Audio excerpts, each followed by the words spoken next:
Societal collapse post-apocalyptic fiction. So hot right now, and it is even better when it looks like this.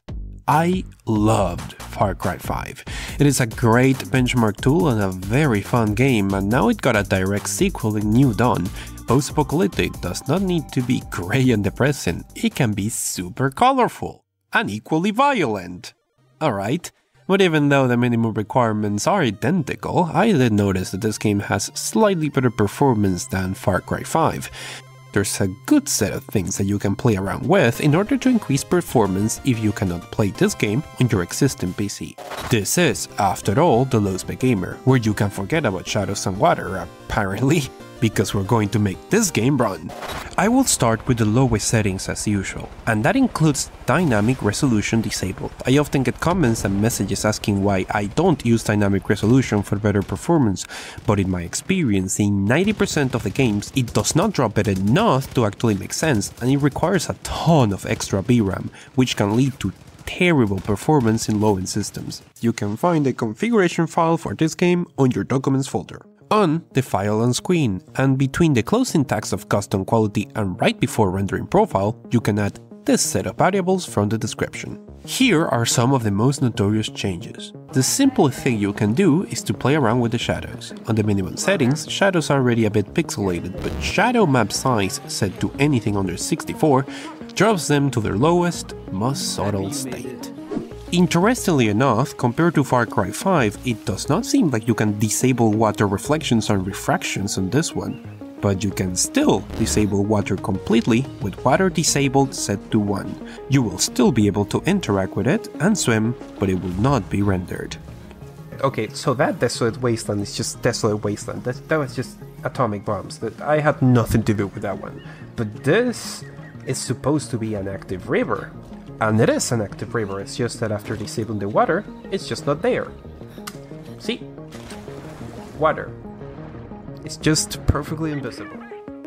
My favorite will always be LOD levels. You can use the LOD scale to manipulate the distance at which low-quality models are loaded to save on rendering resources. And if you set to a high number like 10, it says the minimum distance. So after a short distance, all the game models will look like this. This is a quick way to get some performance fast. A more inconvenient way is Kill LOD scale. This manages to draw distance of a lot of the game's elements, and it works on the same inverse logic. A value of 10 will set a draw distance so low that it can cause inconveniences. What a beautiful... oh! Okay, that's a thing. Elements in the environment and stuff as random as guns in your hands can disappear, which can either be inconvenient or hilarious when you're shooting bullets from your hands and reloading an air machine gun. Remarkable. Render distance is relative to camera position, so a weapon with magnification like a sniper rifle can be very useful, as it will render some of the enemies when you look at them through the scope. I have found that a value of 5 still cuts the draw distance dramatically while still making it long enough that you can see enemies and play.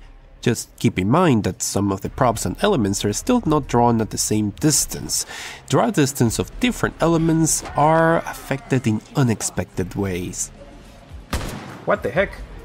There is some sort of object in the middle that is not rendering, so yeah, it's hitting some sort of cover. Interestingly enough, submachine gun, not rendered.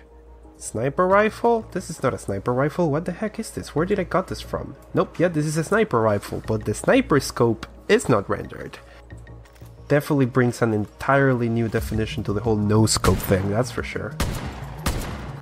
The clips you have been seeing are from my favorite test PC. You know it, it's the $55 Athlon 200GE APU and its integrated Vega 3 GPU. On the usual lowest settings, 720p external resolution and 0.8 internal resolution, the average frame rate was 27, which is not bad. As I said, this game does seem to perform very well. After all the tweaks, it claims to a bit of a 30 FPS average, a small but very important improvement which ends up working really well in motion, even if the low graphics do have its fair number of unexpected effects.